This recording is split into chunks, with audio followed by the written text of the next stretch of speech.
President Asiwaju Bola Ahmed Tinubu was inaugurated as the 6th democratically elected president and 16th head of government of Nigeria on May the 29th. Now, in his inaugural speech, he made certain promises, and that's including the pledge to rule in the interest of Nigerians. He said his administration, quote, shall govern on your behalf, but never rule over you, and that his government will again, quote, consult and dialogue, but never dictate. He added that, quote, we shall reach out to all, but never put down a single person for holding views contrary to our own. We are here to further mend and heal this nation, not tear and injure it, end quote. Welcome to Standpoint. I am Precious Amayu. Now, the 1 month of the president has been generating reactions. He has made certain decisions in certain sectors of the economy. He has also made appointments.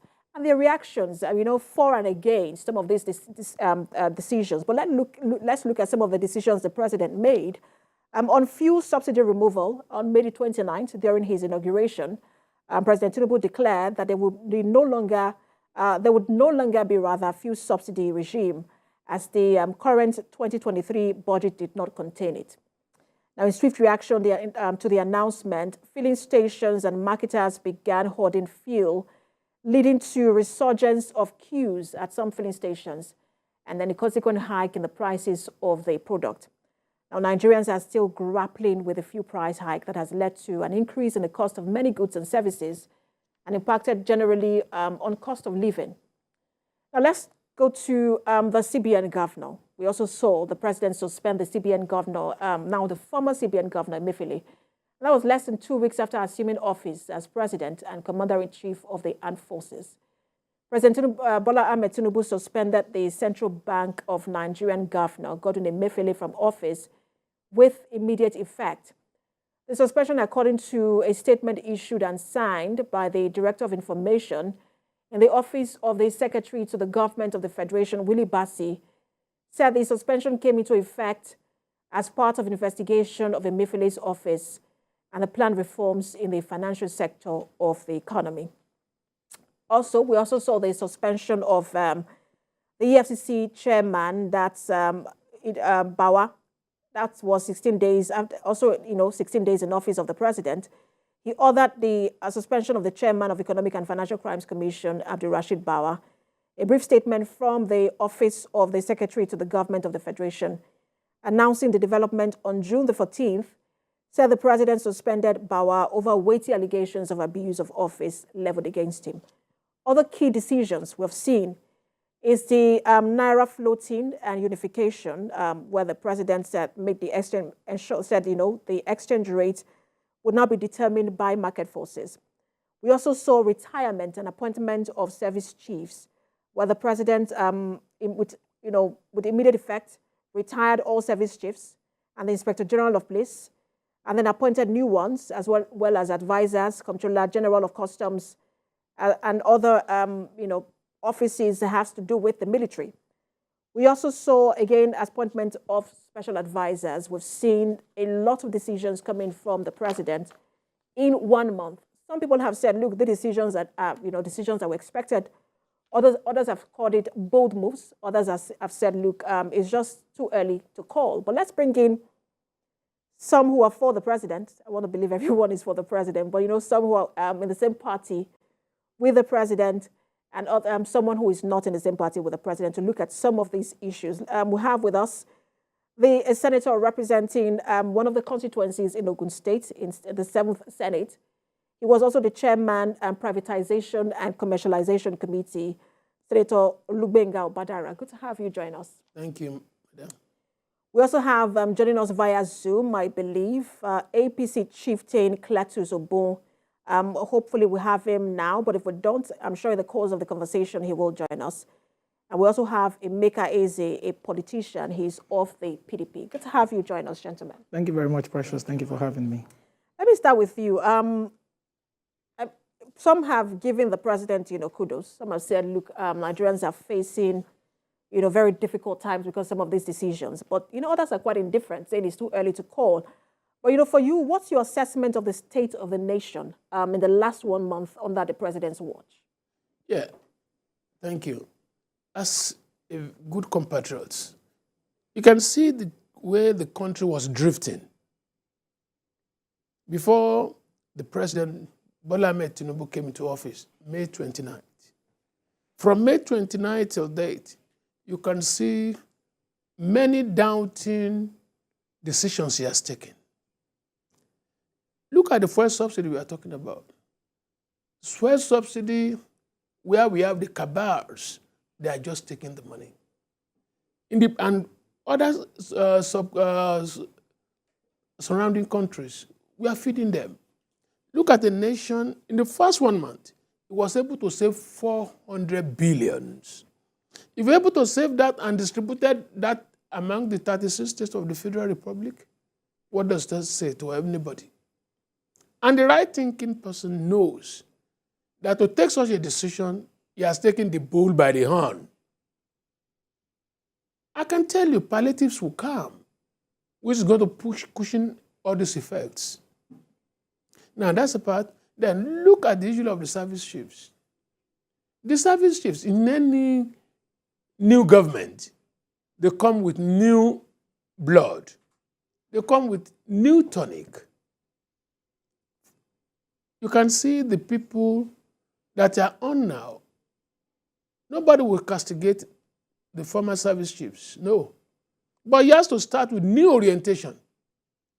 People is so much gave the appointment to key in into his program. And besides that, you can see that the nation is going on well. Look at the EFCC chairman. You believe that in just 1 month, the nation is now on track? You can be sure that a lot of people are jubilating outside. A lot of people, I'm telling you the correct assessment of the present When you situation. say lots of people are jubilating, because, you know, we are also in the press and we speak to people. There are also those who are also, you know, reeling from the effect of the fuel subsidy removal. Whilst a lot of people agree that, you know, this fuel subsidy removal was necessary, some disagree in the manner in which it was removed and the impact it now has on the citizenry. So when you say everyone is jubilating and rejoicing and the nation is on track, I'm not sure some people will agree with you. You see, as a parliamentarian, when an item is not budgeted for, it is criminal to spend money. And he himself, as a parliamentarian, you have heard that 2023 budget, the subsidy was not catered for. Where is the money coming from? How will he spend money that is not budgeted? He has to abide by what is sworn to on May 29. So it means we've been Father Christmas unnecessarily. It's biting hard on the national purse, on our reserves. If it was budgeted for, there was no reason for him to have removed it. But when it's not budgeted, what happens? It must be it was not appropriated. So being a believer in democracy and the rule of law is really following the laws of the Federal Republic of Nigeria. Well, let me take you to the man who is in the opposition. You've listened to the senator. He believes that, you know, in just 1 month, the country is now on track and that the president has made really bold decisions. And I've heard people who, you know, quite frankly, some of them in the opposition who agree with him, but there are also those who think that, no, you know, that's not true. But I just want to get your thoughts on your assessment of how well the president has done in the last 1 month. Well, Precious, I would agree with the senator in some areas. I would not be fair to myself and I would not be fair to reality if I say I am not, you know, impressed in some areas, especially with how the president has kicked off. But then there are still reservations. It will be just like you said when you started out. It's a bit too hasty for one to assess a 4-year government in 30 days. I told friends of mine, I said I wouldn't make any public presentation or say anything until I see to 100 days. But then I want to quickly point out that I was impressed, you know, with his appointments, especially with the service chiefs and some of those immediate advisors who are with him. I saw a lot of square pegs and square holes. I saw people who are experienced in their fields being allowed to, you know, do justice to what is required. Well, I've never doubted President Bola Ahmed Tinubu's, capacity to lead. My concern before now, the last time I spoke in this TV station, was with the area of him, having the strength to withstand what will come with Nigeria. But he has proven me wrong in some areas. But then I'll go back to subsidy. I don't know if it had to do with the people receiving it wrongly or it was announced wrongly. But the way that announcement came out, anyone who is a leader in Nigeria would know how Nigerians react to issues and how panic can easily spring up.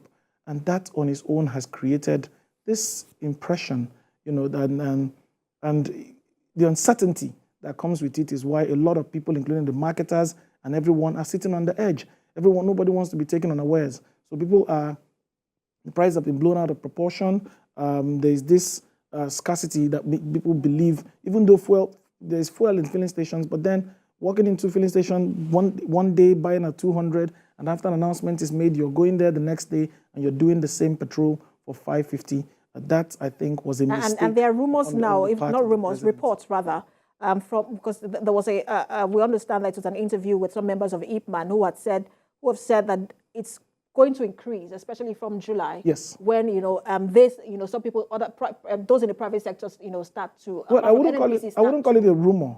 They have reports. analyzed. That's why I changed it to reports. That it might move to 600 in the south, 610, and then in the north 700, and people are saying, look, that's more. That's a lot. How do you react to that? Do you see, in the way that the president has addressed the fallout of this removal of fuel subsidy, are you impressed? I think the way it was announced is the problem. The way the people have received it is the aftershoot of the wrong way it was presented. Because I've always been an advocate. I've always been in support of the removal of subsidy. I see the entire subsidy thing as criminal. I've always been against it. So it was a bold move. It was a good one. But there should have been a little bit of more, I don't know, how the way it was handled wasn't proper. It would have been handled, I think the minds of people should have been prepared, for something this heavy. Because now, President Buhari had already mentioned it's something that the people had apart from just the price of fuel, you said it before, that it has affected other areas of life. No, I was asking you that even though President Buhari he was not the one that removed it, if we were to be fair. That announcement has been made by the Buhari administration. He just further said, look, because this has not been budgeted for, it is gone. So one would believe that, look, that announcement has been made and Nigerians should have, known that it was going to end. Because even in his campaign, he did say he was going to remove it from I would say to you that what President Bola Ahmed Tinubu said wasn't wrong, but it was not necessary. I didn't see the need to mention that because the people wanted reassurance. A whole lot of things he said, because I remember the 5 key areas he pointed out. That's where I hold on to, because I see a lot of some of those things he's doing. He's taking bold steps, but that wasn't necessary. All he needed to do was to continue to walk on the ground and look at, because he gave a mandate, I think, to the economic team. I think it's the vice president or so leading it. And he has said, look at areas where we can, palliatives, things that would help people cushion this effect. Right. That should have been the first thing. Then much later in the administration, because it's clear, the distinguished senator here has even said it, there's no way it will be accommodated in the spendings of government since it's not even there in the budget. So it's not news. It shouldn't be news, because sometimes it's just like our everyday life. If you wake up today and you say, we are not very sure if the third mainland bridge can contain 30 cars at the same time, there's something happening. What do you think would happen on the third mainland bridge? Nobody would. Even if it was a careless utterance, nobody would near the third mainland bridge, because it's panic. Panic has been created. So I hope Nigerians are not taking it seriously. Oh no, please, that was on a lighter note. All right, Senator, he said, look, the way it was said, in fact, it wasn't necessary, and that perhaps we're seeing the ripple effect of how it was announced. I want to get your reaction to that, and I also want to ask you if you think that because some people will say the challenges bedeviling this country, as it were, require a sense of urgency, and now the fuel subsidy removal and the impact of it is now one of them. Do you think that the president has been responding to that fallout with a sense of urgency? You see, let me tell you, no matter the time the president removes this fuel subsidy, what we are witnessing today is what we are going to witness. And somebody that's just starting his administration, he has a budget to follow until he prepares his own budget. In the budget, there was no accommodation for subsidy. Where will he get the money from? Will he just dip his hand into the pockets and dole out the money? No, that was not available. Please let us commend him to have taken that bold step. But he is not saying, so what he said, what Mr. Eze said, is that the pronouncement itself was unnecessary. That's where I'm going. Perhaps that's what we saw. That's where I'm going. That is not necessary. Believe me, if you give him 3 months, 4 months, 6 months, the same reaction you are seeing today is what we are going to see. And good enough, he has done something that's so wonderful. When he set up the economic team, headed by the vice president, he gave them a mandate. The mandate is to look at areas to give palliatives. If he has done that, it means having the interest of the Nigerians in his heart. But some people don't think that the intervention mechanism is coming urgently enough. They think that the government has continued to drag it when it is urgently needed. Do you think that the government is reacting with that sense of urgency to this intervention and palliatives? No, they reacted very well. As I said to you, okay, this is the palliative. You continue to start taking palliative. Palliative over what? We will have to take. Look at when we had COVID. Palliative did not come before COVID. It came when COVID happened. Incident must elicit such a response, which he has given. Would COVID be the right the right example? Considering that no one knew was coming. It was coming, but this particular one was planned for, and that perhaps there should have been arrangements made, knowing that this was going to be happening. That you cannot blame him on the fault of the former president. You cannot blame him for that. The former president was there when he started spending this money from January to March. To May, sorry. What was not budgeted for? What we have lost is in trillions. If we have lost that, I mean, you see, this country, we need urgent decisions to urgent situations. That's what he has really done. So nobody will be able to fault him on that because he has taken the bull by the horn and he has already put in place the people to do it. Within the next, I'm telling you, next 30 days or 60 days, you will see the palliatives being rolled out because the NEC, they are working frantically. And I hope that we hope that people can wait for 30 to 60 days. But I want to bring in Mr. Obo, but I know you wanted to react before I bring in Mr. One area that gives me a lot of concern is actually not just the palliative, not just the removal of subsidy. Subsidy, we're talking of its removal because a lot of money is going into waste. But there's still one monster out there waiting for these monies, to come back, and then they grab. And that monster is corruption. And one of the assurances President Tinubu gave was proactive measures that would empower anti-corruption agencies. It's one thing to promise. That's what I'm holding on to the president for. In fact, that's the only reason why I'm believing, in the benefits of removing the subsidy in the first place. Because if we have a process where people are taking this money, and then you go and then you remove subsidy and then there's now money to keep again, they will continue to take. So if we have measures in place where those processes are frustrated, and then you can give assurances to the people that this money that would come back from the removal of subsidy will be put into proper use, and will feel the impact, then palliatives is not even our worry. It's what will happen in the future. All right, let's bring in the APC chieftain, Mr. Cletus Obun. Good to have you join us, Mr. Obun. We've been speaking and we've been trying to assess the 1 month in office of the president and how we think that the nation is faring, or if the nation is on track under his watch. Clearly, you can see that both at the local and at the international level, there has been some silent jubilation and satisfaction with the steps taken in 30 days, what almost for 30 years we couldn't attempt to do. Because importing foreign ideological, political, and economic policies have been the bane of this country because of the absence of courage in terms of governmental decisions and policies at the highest level. That has been our bane, not because we didn't have it. Don't forget that oil subsidy started right from 1985 in the time of Babangida. IMF told us that was what to do. Labor protested, students went to the street, and at the end of the day, by 1987, it went into a full-blown what we used to call the SAP riots and all that. All these were some of the measures that we have been avoiding. In 2015, I remember clearly, I'm a foundation member of APC, so I should know. I was the state chairman of ACN, so I worked in the neck of ACN, which was a major component of this administration of the party that became APC. So I can tell you authoritatively that one of the things we promised was the removal of oil subsidy. Remember also the El Rufai committee, which also gave us the clear indication that we should remove subsidy.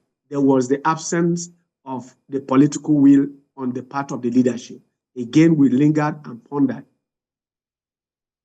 But don't also remember that all political campaign instruments was the removal of oil subsidy. So what we are doing here is to play the ostrich because we are criticized for criticism's sake. When criticism becomes hyperactive and becomes excessive, it becomes cynicism. And that is a crippling attitude of any polity or any country that aspires for greatness. Cynicism. To say that you must criticize to criticize just to be noticed.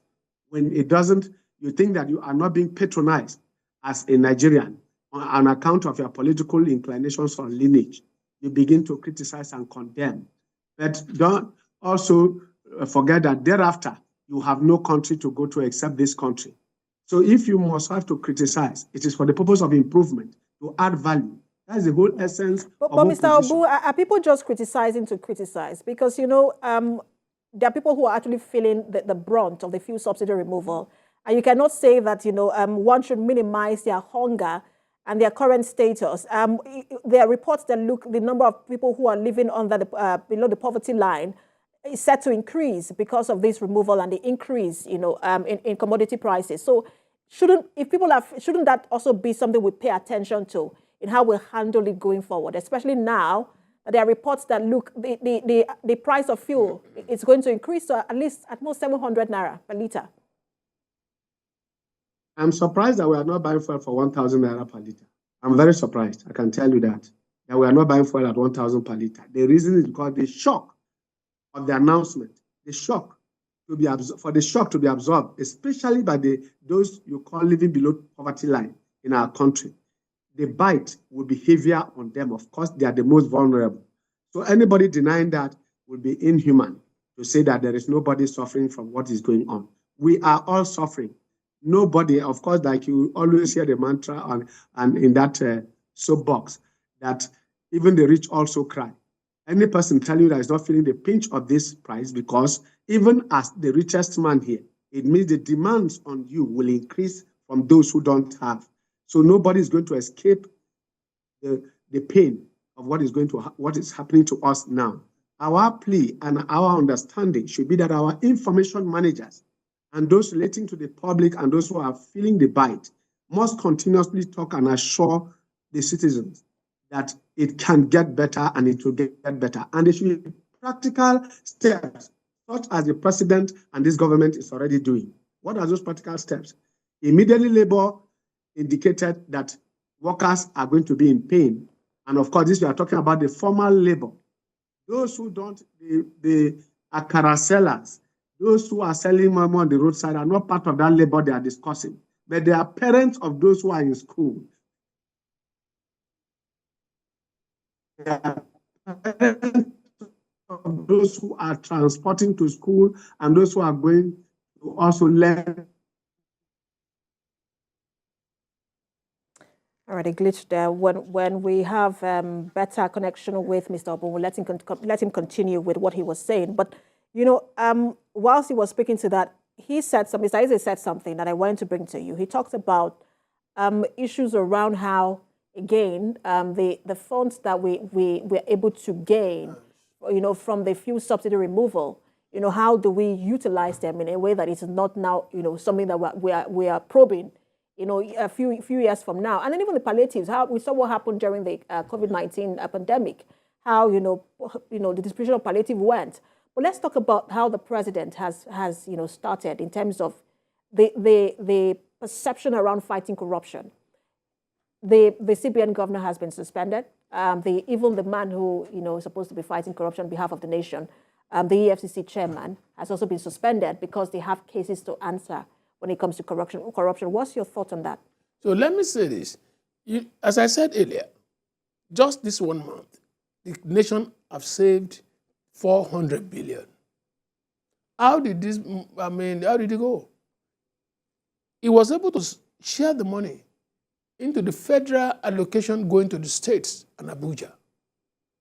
So all of them, they've taken it. Their allocation have increased. What they've not gotten in years, they've not started getting it.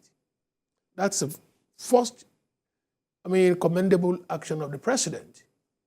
Now, you are talking about Emefiele who was suspended and Bauer. Yes, everybody knows what has been happening. Imagine in the central bank where we have 3 exchange rates. So you can see what's happening. Even Bauer, before the government can pick allegation against you, they must have been able to establish it. Who will take care of it is go to the law court. In the present time, what we are reading, what we are hearing is extremely criminal. So how do we go from there? How do we go? This corruption has been there not today. It has been there from the name corruption was created. So we can only try as much as possible to curb it. And the president have done the first thing first. Who is in charge? The man in charge of the corruption. If himself is corrupt, how is he going to battle corruption? Alleged to be. Yes, alleged. Just alleged. Yes, that's what I said, court. Now, if it's as alleged, if himself is corrupt, what's going to happen? And look at Emefiele. Before, it was only removed, suspended, and because the CBN Act does not give the president the power to completely remove. So you can see that he's working within the principle of the law. So what I know is this corruption, he has just started. It's only 30 days in office. And we know with what we have seen, is giving us hope. Look at his advisors. Look at the people he has chosen so far working. Look at the young lady that's been made as a special advisor energy. Look at all that's happening in trade and investment. Look at what's happening on even on policies or the monetary policy, Mr. Wale Edun. And many of Dele Alake, who can you fault? So you can see that he's putting the round peg in the round hole. And you can see that things have started changing. This is about perception. If you perceive that the government is doing well, you can be sure the nation will do well. All right, so I want to bring it to you in just a moment, but let me get Mr. Opon to also speak on that before we get to your own reaction. Mr. Abu, we're talking about the removal of the CBN governor, the suspension of the CBN governor, and then the suspension of Abdul Rashid Bauer, who is the EFCC chairman. But I want to focus more even on Abdul Rashid Bauer, because some people are saying, look, one should be skeptical so that the removal of the EFCC chairman is not at the whims and caprices of politicians. And so we can have some level of stability at the anti-corruption agency. Let's get your reaction as to how he was suspended. Now, let me make this point clearly. This is a very sore point, and I try to avoid this, but I must have to make this, especially because this entire government can be crumbled by EFCC alone. And the reason is that corruption is at the root of everything. If the security apparatus and the security actors and those who man it are seen not to be doing the right thing and are corrupt or tainted with corruption or allegations, indeed, they must live above even allegations. That is what EFCC is about. Therefore, to meet that standard, look at apart from the first chairman, Nuhu Ribadu, who is returning as security advisor. It is that credential he got as a police officer that is making him, and in EFCC especially, that is making him rise to become the National Security Advisor to coordinate security of this country. If he can be that, it means that even within that FCC, which was created as a part of the police force, but which must now be made independent, then SIN should now produce its own core foundation staff, which will man EFCC and bring it to world best practices. And the only way to do so is to avoid engaging in the police directly, but to bring from them. They have an academy where most of those who are there came out, like Bauer. Inexperience, exposure. We have enough experienced officers in that place, even by the very act creating it. And those who are sitting there today, look at their ranking. We have PhD holders in that place. We have people who are over 15 years. When you say the act says you should bring under section 12A, sub 1, and says that it should be within the rank of an assistant commissioner of police. An assistant commissioner of police is an assistant director in the ministry. What they are saying is the minimum. But if you get the EFCC Act, and I'm very sure that I remember that there was an attempt to bring it before the exit of the last administration, to bring a new law to make EFCC an independent body of its own, where you have operatives trained only specifically for financial crimes and meet international best practices. So if that is going to happen, then you must bring people from within EFCC. And there are enough qualified hands there. I can say this because I should know. There are enough good hands within EFCC who grew through the ranks and who have been there for the better part. Out of these 20 years, they've been there for more than 50. More than 15 years. And Bauer, the suspension of Bauer is in line. It is not removable, just like the CBN government. They have just been suspended because, like you rightly observed, it is not within the ambit of the president to remove anybody within that rank. The intention of that law or that section of the law is such that it cannot be within the caprices, the capricious whims of any president or any electoral or elective officer or politician, as you put it. But essentially that it should be independent enough to carry out its job. So that somebody who feels that his officers are being indicted cannot just wake up one morning and sack an EFCC